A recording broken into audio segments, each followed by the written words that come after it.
All right, so the first one we want to look at today are a couple of terms and concepts that I would consider to be nuts and bolts, kind of the foundations on which we're going to be discussing all the history and all the stories in this course. And so we kind of got to start with the basics. And right off the bat, we have to say that we can be as scientific as we want, we can be as nitpicky as we want on getting these terms right and using them correctly. But the problem is, if you go out into society, you go out and try to use these terms accurately, you're going to run into just about everybody using them wrongly. We tend to interchange these terms and get real soft on being precise. And so, we can do the best we can do to try to use these as social scientists instead of just kind of as proverbial buzzwords that you hear all the time. So we got 4 items here. What is race, ethnicity, ancestry, and nationality? Off the top of your head, you should look at these and be familiar with all of them and probably intuitively tell yourself, yeah, I know what each one of those are. But again, if we try to be precise and we try to differentiate between each of them, we're going to run into some problems and maybe some unsurety about which one is which. So in the most basic of terms, this is what we will start with. On some of these terms, it can get more complicated, and we'll see that as we go forward, but we'll start here. Race is nothing more as far as a designation as how somebody looks, and mainly we're talking about skin color. So black, white, we use the terms Asian, Hispanic, or Latino in this regard. We don't use the terms yellow or red anymore, but it's been deemed appropriate to still say black or white. Ancestry would be one's bloodline, where you're a descendant from, which grouping of people we're talking blood here. Ethnicity, which is sometimes difficult to differentiate with ancestry, would be one's culture or heritage. And so this is more behavioral, what you engage in, what you embrace culturally or socially. And then nationality would be where you were born or where you have citizenship. And so again, we tend to blur these things a lot. Ancestry and ethnicity, of course, there's a very thin line, and those tend to get mixed up quite a bit. But even ethnicity and race, again, we'll use terms like Hispanic in both regards, referring to race and ethnicity. And so we'll start with this. We'll try to use this terminology as best we can. But as we go, we'll see that not only are these designations, but there's also added assumptions. There's added, political and cultural and social elements tied to these things. In other words, when you may use race as a designation to group different kinds of people, but you also get into the politics of race, where politicians and the public will make certain assumptions about what one race is about and what the other race is about, and you get into prejudices and racism. And so in other words, it becomes much more complicated and confusing than just a designation for people. And so, and we tend to, in the West these days, Europe, the United States, to really harp on race. And I think that there's lots of reasons for that, and some of them are, in my opinion, a little more pessimistic. I think the general public understands race. It's a simple designation to make. When in reality, it's quite unscientific when you're talking about social science, sociology, and cultural experiments, and trying to explain how people behave. I mean, really, it's just how someone looks. But people understand it, and so that's why it's used. And so we'll see these things as we move forward.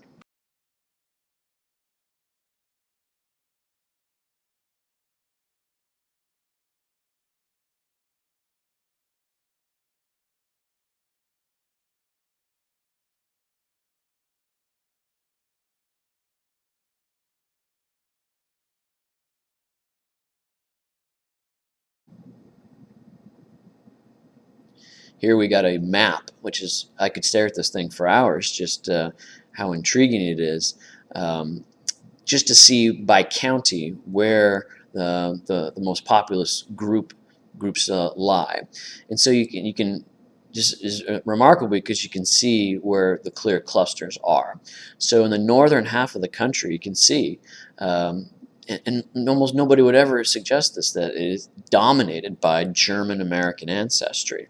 Again, a lot of these people are not necessarily going to embrace German culture, and probably just consider themselves to be culturally American, but you see just massive numbers of people of German descent in the northern half of the country. And then, of course, in the southwest part of the country, you see people of Mexican ancestry, which really wouldn't surprise us too much. And then down in the south, you can see all the places where African Americans are numerous. And that wouldn't surprise us either. That, of course, was the Deep South, where slavery was at its most commonplace. But if we look at some other places, move up into the Northeast, up into New England, all the way up into Maine, and we can see that there is a great deal of Irish ancestry, and those would be oftentimes just white people who would be dismissed as simply white Americans who are cultureless. But in actuality, the Irish Americans in, say, Boston or New York are still very closely affiliated with their culture, as are the Italians. You see a couple little pockets there where Italians are the most numerous, and still very, very, very rich connection to Italian traditions in America. We know about Little Italies and things like that are very numerous in the Northeast.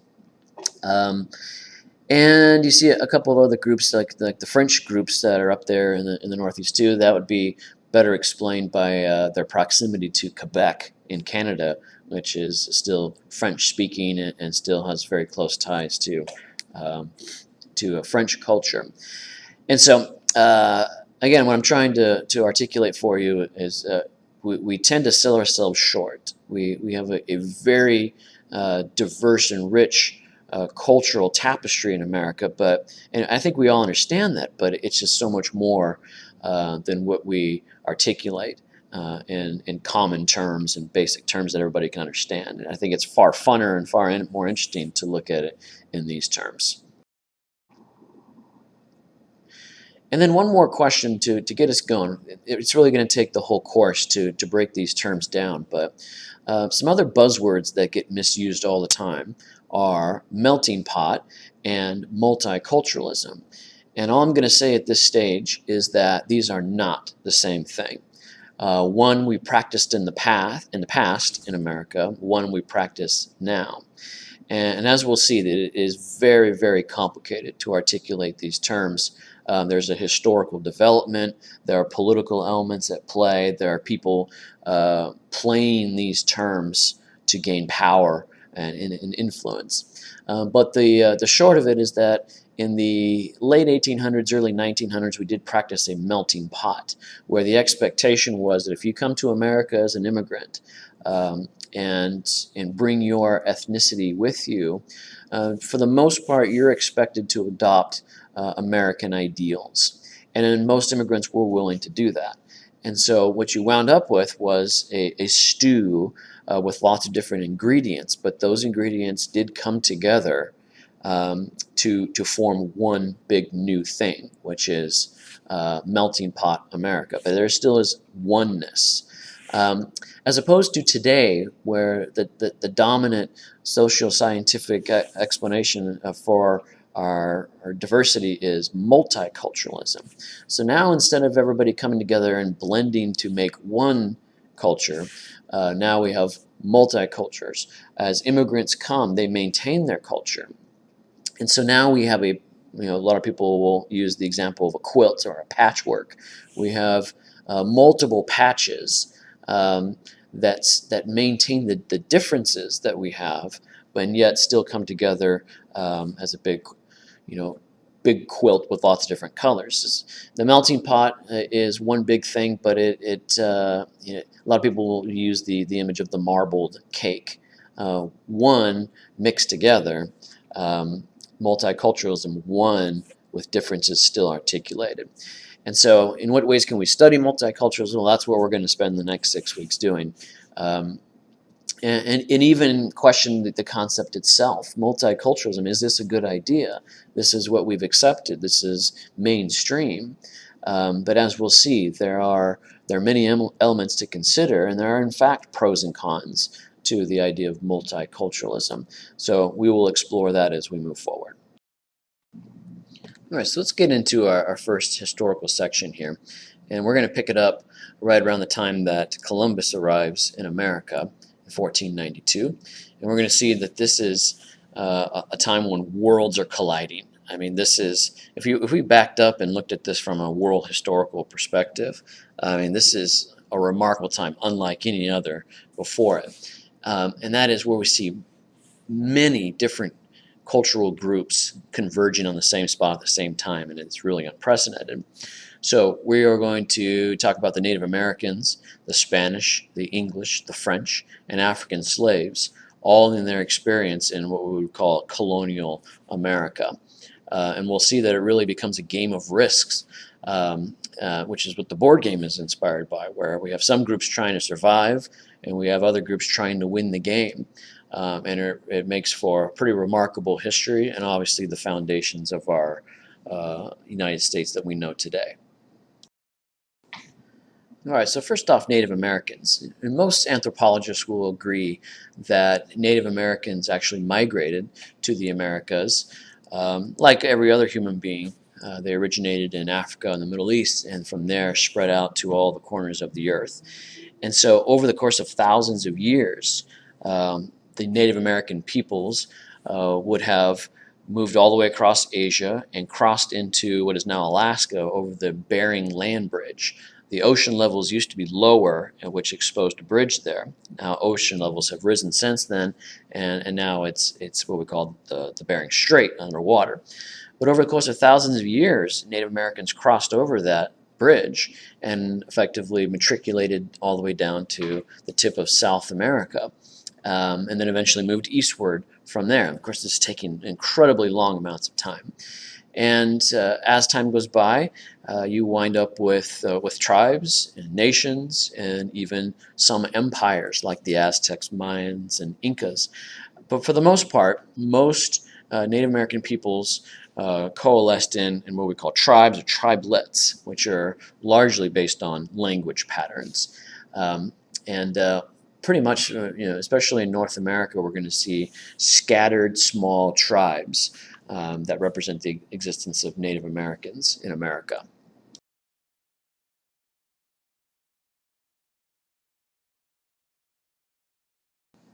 So in 1492, we got about 54 million people in the Americas, and of those, about 4 million are going to be in the future United States. So Native Americans, if we're going to try to articulate what their culture was all about, we could spend the rest of our lives doing that. But a couple of core things. They were very advanced in agricultural development, and almost universal amongst all Native American groups would be their ability to grow the three sisters, which was corn, beans, and squash. And of those, corn clearly the most important. Your ability to grow corn is directly correlative to your success as a people. And corn, in fact, in some places is even used as currency. That's how valuable it was. They are also very much experts in hunting with bows and arrows and with crafted weapons, and also later on when they start trading with the Europeans with rifles. The Plains Indians were especially adept at riding horseback and hunting and engaging in warfare in that aspect.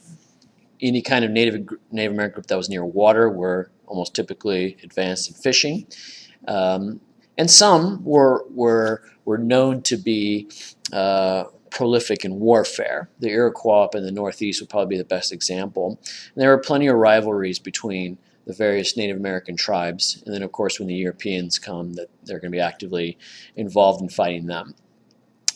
But as with any culture, things change over time, and we tend to think of Native Americans as being very much embedded in nature and pantheistic or animistic in religion, and all that's true. But when the Europeans arrive and bring all kinds of new cool stuff, the Native Americans are more than ready to adopt those assets and also the ideas of the Europeans. For example, they adopt a lot of war technology and strategy. They're going to, in many cases, adopt Christianity. And so Native Americans are an adapting culture just like anybody else is. Obviously, lots of things are going to change in 1492. The main reason is that the Spanish are going to arrive. And coincidentally, Christopher Columbus is always thought of as being Spanish. He's actually Italian. And the main objective of Columbus on behalf of Spain was to find a trade route to Asia, which they called the Indies, partly because of India, but also that would include China and later on Japan and other areas. And the reason they're going westward across the Atlantic is because the eastern trade route on the water that goes around Africa into the Indian Ocean is dominated by the Portuguese. And so they own all the rights and control that route. And overland, going across the Middle East, is a very treacherous route, mainly because of marauders and the elements, and also the Ottoman Empire more or less obstructing that passage. And so the Spanish want to find a new northwest passage, is what they called it, to try to get to Asia going westward. Now, obviously, Columbus is going to hit a whole nother continent before he gets there. He briefly thinks that he's in India, and this is why they call them Indians. But they realize it's not, and they also realize that it is a place that's just as good as India, a place that would be perfect, in fact, for a New World Empire for the Spanish. And so pretty rapid fashion, the conquistadors, among others, are going to come and subdue the Native Americans. And this is going to take several decades to take out some of the major groups or major empires. We think of Hernan Cortez, we think of Francisco Pizarro, who wipes out the Incas. Cortez takes out the Aztecs. And then before you know it, you have missions put in place, mainly in California, to Christianize the Indians, but also to do agricultural development, grow food. Some towns appear. Forts are put in place to protect their assets against other invading peoples, which they know are coming and will come after, say, 1600. And also the ranching industry is something that the Spanish give us. The origins of cattle ranching and the hide and tallow trade that will be unleashed pretty soon, all the way up to the beef industry. All that has Spanish origins. In fact, the Spanish are going to be the first ones to really seize on the Pacific trade that will emerge. We think a lot in terms of the Atlantic trade, say the triangular trade that we've all heard of. But the Spanish are actually the ones who figure out that you can do some pretty lucrative trading in the Pacific via Mexico, California, Hawaii, the Philippines, and of course Asia. And so there's some pretty cool stories about ships crisscrossing the Pacific Trade Network, trading everything from Ming porcelain from China to hide and tallow, which would be cattle skins and cattle fat. All kinds of things, and that will end up being a very lucrative trade network all the way up until modern times. In other ways, Spanish culture is still very abundant in America today. Obviously, we know about language, which is proliferating more than ever, the Spanish language in America. Architecture, food, culture, music. So Spanish culture very much still with us today, and of course the people. Which brings us to a couple of new terms. The mestizos were the descendants of European settlers from Spain and the Native Americans.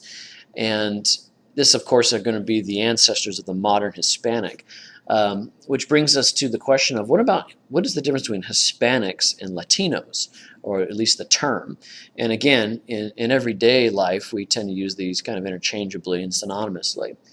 But perhaps, and again, this would be up for debate. But if we use the term Hispanic, we see the word Spanish in there. And this tends to, people who affiliate it with Hispanic identity are maybe more closely connected to Spain and the Spanish language, whereas people who might consider themselves Latinos are a little more connected to Latin America. And maybe that speaks to how closely affiliated you are with your ancestry, whether it be Spanish or more Native American. Again, there would be lots of debate on that question, but those are the origins of those terms, Hispanic versus Latino. But they all have obviously roots in the Spanish tradition in America and is still very much alive today. After about 100 years goes by, we're now into just past the turn of the century in the 1600s. The French are going to start arriving, and the reason they are more or less delayed is that they were bogged down in some pretty nasty religious wars all throughout the 1500s. But now they're starting to pontificate a global empire, which includes North America. And so the earliest French influence is more or less fur trapping. Up in the northeastern part of the future United States and even into Canada to this day. They speak French in Quebec in eastern Canada. And they actually had good relations with the Native Americans. In fact, when war breaks out between the French and the English later on in the 1700s, the French and the Native Americans will actually be aligned with one another. So fur trapping brings a certain kind of person of French ancestry to America. And they established trading posts all throughout the eastern part of the United States and Canada. Meanwhile, Jesuit missionaries, which are Catholic missionaries, are going to set up explorations and missions and other things throughout the Mississippi Valley, which we now call Greater Louisiana, all the way out to the Rocky Mountains. And so places like New Orleans today, New Orleans, the name for the Duc d'Orleans. Louisiana itself, named for King Louis. You have Bourbon Street in New Orleans, which is the name of the royal family at the time in France. To the French Quarter, to the Fleur de Lis on the New Orleans Saints football helmets. All that is the French colonial presence in Greater Louisiana. But even up north, we've got cities and places with French origin. Détroit, for example, or Illinois are all places that have French origin. Not, you can't see them quite as much today, but you can definitely see the French influence in the South today, in New Orleans and Louisiana. In fact, we see offshoots of the French culture in peoples like the Creoles and the Cajuns. The Cajuns are especially fascinating because they've got Canadian and Louisiana backgrounds, and with both these groups, it just really speaks to the multiculturalism at the time in early America, where you've got Spanish influence and French influence, African influence, Native American influence, and all these things kind of come together and create these interesting groups that are still with us today, Creoles and Cajuns. At almost the exact same time as the French are arriving in America, the English are as well. And in the Chesapeake Bay region, which is more or less Maryland/Virginia today, the first permanent English settlement is happening at Jamestown in 1607. And immediately we see the impact of the English in America because their first presence there was really a business venture. The expedition, which we know is led by John Smith, and he meets Pocahontas. We have all these stories. And it was really an investment venture capitalism thing where everybody invested in the expedition, and whatever they found and brought back would be divvied up amongst the investors. And it was a very lucrative venture, what we call a joint stock company. And, we see the first English in America are going to be mostly young single men who are the laborers in the expedition. But we also eventually are going to see, after some really tough times in the early days, we're going to see the development of what we would eventually call the first families of Virginia. So the first aristocracy that we see in America are going to be the tobacco families. And they're going to live in these big old, southern plantations that are on our riverfront property. And these people will come to completely dominate the tobacco economy and eventually politics in the southern colonies in the colonial period. And speaking of the political power, another contribution that we see from the southern English settlers is the House of Burgesses, which is the very first representative body in America. And we kind of take this for granted today, but one of the major contributions of the English is to bring their political traditions to America, and that is to say representation, limited power for power holders, the voice of the people in varying degrees, and even early elements of democracy. So political traditions of the English are brought to America, and they're still very much with us today. We could see even more English contributions in the northern colonies in what would be called New England when the Puritans arrive. Now, the Puritans are Calvinist Protestants who are breaking away from the Church of England, which was also called the Anglican Church. Today in America we call this the Episcopalian Church. It was the state church of England. And they basically didn't feel it to be pious enough or really the true calling that God had for English Christians. And so they broke away. And they tended to be troublemakers too, and so the English government was more than happy to send them off to America. And it was there that they set up their religious utopia, their theocracy, where they sought religious freedom. Very much a hallmark, deeply embedded in American traditions, that of religious freedom, not being affiliated with a state-run church, and nor there be restrictions on people's ability to practice their religion with the free exercise of that religion. And so we see both of those things in the First Amendment of the Bill of Rights.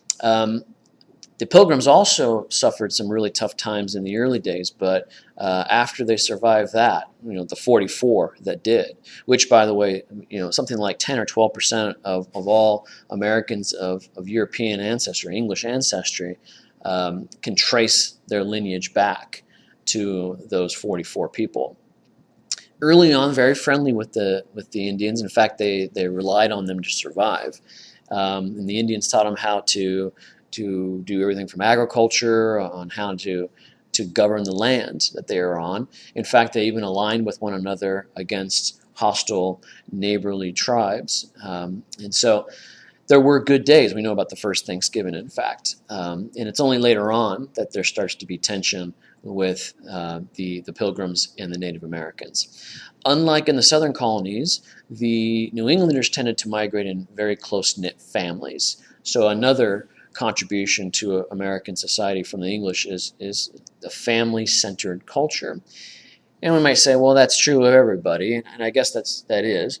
But the God-centered nuclear family, where husbands and wives love each other, and kids are educated in schools, which is the next point. Huge emphasis on education. In fact, Harvard comes along only 8 years after they found the colony. So family as part of a larger society of values, definitely a contribution of the English. The town meeting in New England, very much like the House of Burgesses in the southern colonies, are some early indications that the English tradition of restrained government with some degree of protections for citizens is going to be existing. And so in town meetings, it was, they talked everything out. This was their pride and joy. Everything from how are we going to fix the fence at the Jones house to Salem witch trials being discussed. I mean, everything was in town meetings. It was really their core of their identity and their relationships with each other. And so, again, to this very day, we can see traces of the House of Representatives and the U.S. Senate in the House of Burgesses, and of course in the Puritan town meetings. And the last thing that I'll mention here is the Protestant ethic. We hear this term sometimes in America, and it's kind of synonymous with individualism. And that is, you work hard, you rely on nobody else but yourself. And that kind of goes along with freedom. Here in America, we've always had a tradition of limited government and limited restrictions. And a lot of people argue that's changing today. And without government on your back, there's less of a temptation to ever rely on government, and therefore you rely on yourself. And so the Protestants worked very hard to show the world the light of what it means to be a follower of God. And so you work hard, you trust nobody but yourself, and you do your part for the town, but it's really you for yourself playing your role. And so this isn't communism. This isn't statism. America has always been a place, up until maybe recent times, where things are changing, where it's always been about individualism. Rely on yourself and work hard. And we can trace that back to the Puritans. Let's turn our attention now to slavery in early America. Now, we've got to talk about why this happens and when it does. So early on, a lot of the labor in the Chesapeake colonies, we're back down to the South now, almost exclusively, and it was done mostly by what we call indentured servants. And these were most of the time uneducated laborers, single young men that we mentioned before, who came to the southern colonies as part of a deal. And the deal is that England needed more Englishmen to come out to the colonies to populate the area, to develop it, to build the economy there. And so they were just trying to figure out ways to get people to go out there. And the way they did it was you could have free passage across the Atlantic. And the way you paid off your passage was by working for a couple of years. And then once you had fulfilled that servitude, then you would get some clothes, you get some food, and you get some land. And that was what the hope was for people looking for a new life. But then problems started to emerge, and I'll fast forward up to an event called Bacon's Rebellion. The indentured servants got to the point where they felt like they weren't being protected by the authorities in Virginia. And what would happen a lot of times is there would be Indian attacks that they got the brunt of. And so this guy Nathaniel Bacon basically rises up all the indentured servants that he was affiliated with, and they fought back against the Indians without permission.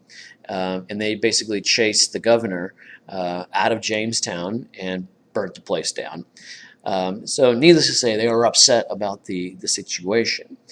And the authorities in Virginia more or less took this as a warning sign.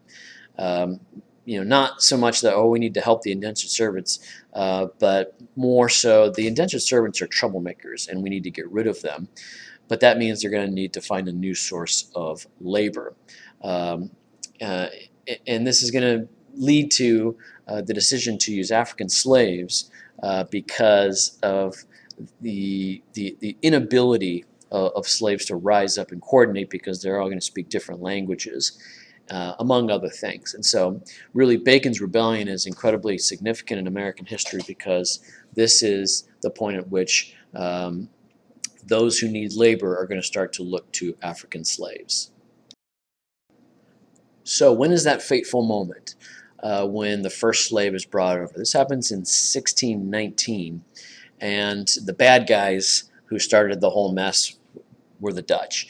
And that's not entirely fair. The Portuguese actually were far more to blame for the proliferation of slavery in the Atlantic economy.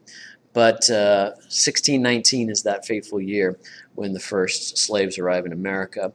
And the Middle Passage deserves some mentioning here, and that was the ship ride over. And it was incredibly harsh, and there's famous pictures or diagrams of how slaves were lined up head to toe in these long lines and columns, and then there were actually upper decks where there'd be a whole nother set of chained up slaves heading over toward America. And there were no bathroom breaks, there was no sanitation, there was malnourishment, and as many as 20% would die on that Middle Passage. And some would even suggest that those were the lucky ones, because if you didn't die and you actually did make your destination, well, then you had a life of slavery waiting for you.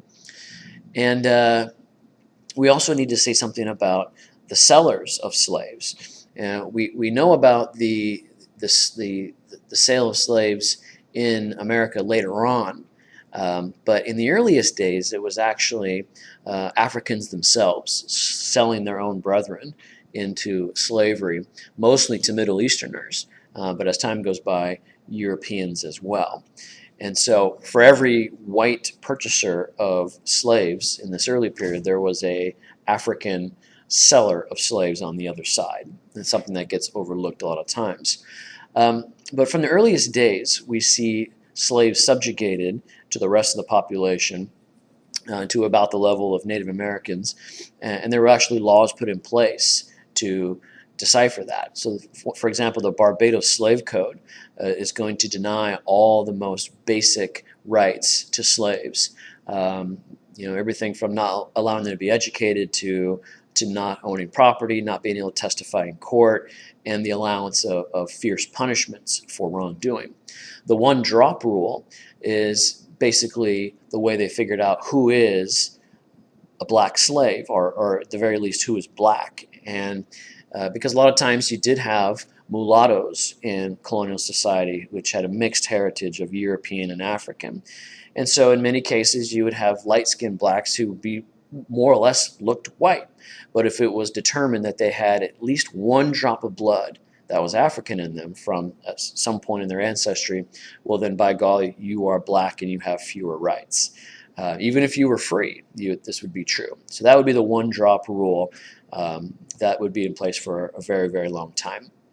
Slaves were property, which is going to have some legal implications later on. But as property, you could, basically dehumanize them and say just as well what I would do with my wagon, I can do with my slave.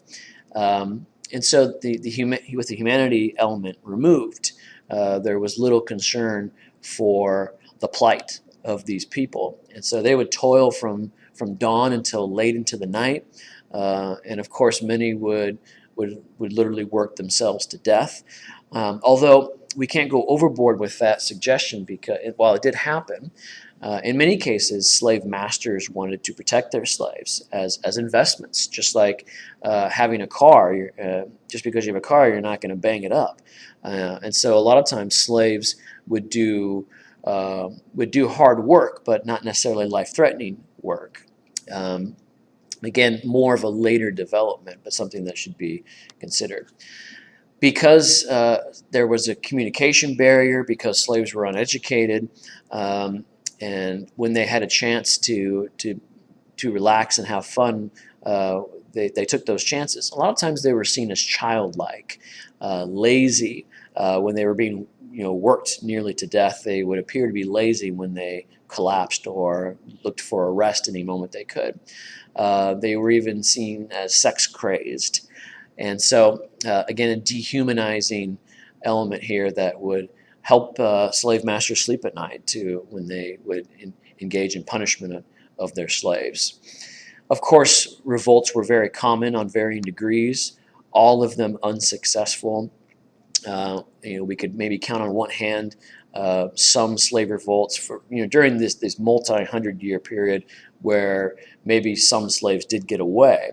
But as far as revolts go, violent uprisings, they were always met with pretty harsh retribution and punishment. And so, again, this is a long period we're talking about here, from 1619 all the way until slavery is abolished in 1865. Lots of things change over time, and we'll be articulating that along the way. But we're a long way from the Underground Railroad and anybody discussing the concept of slavery being immoral and the need for abolition. Those days are still very much in the future, and quite frankly, this is a very ugly period when it comes to slavery in early colonial America. But with that said, African Americans bring with them, from the earliest days, they are impacting the course of American history and making contributions to society. Of course, their labor.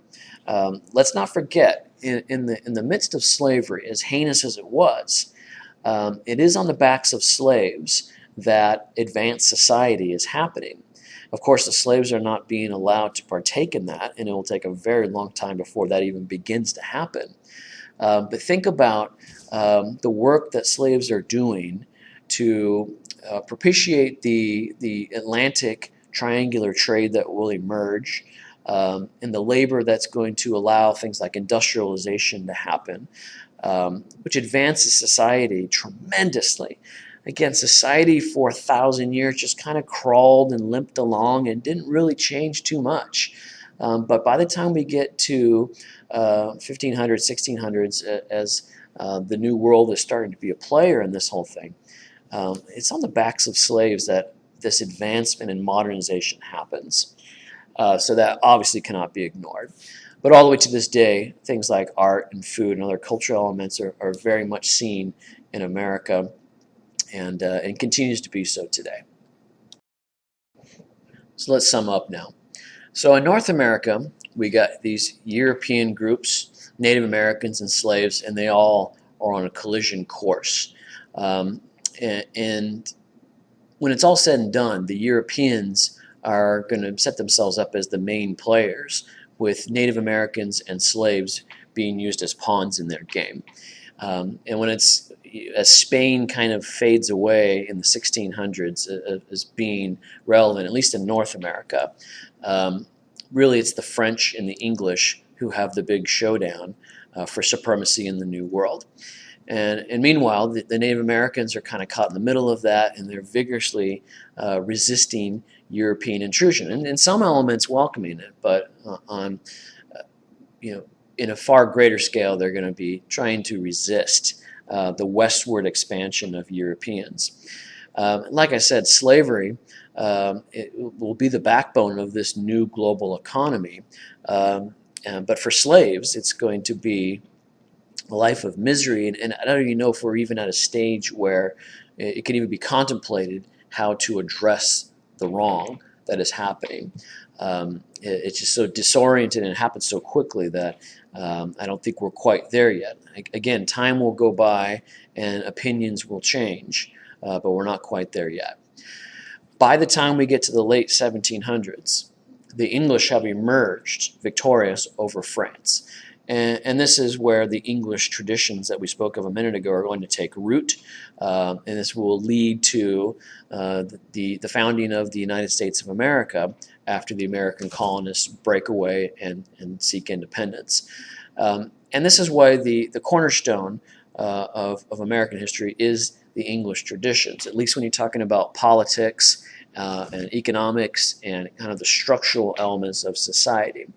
As time goes by, all these cultures that we've already mentioned, and then more to come, are going to add color and depth to those to American culture that has been established by those from the English tradition.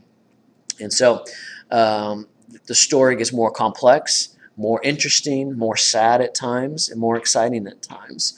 But to say that the whole American experiment and the whole American tapestry of identity starts with just an explosive game of risk is to put it lightly.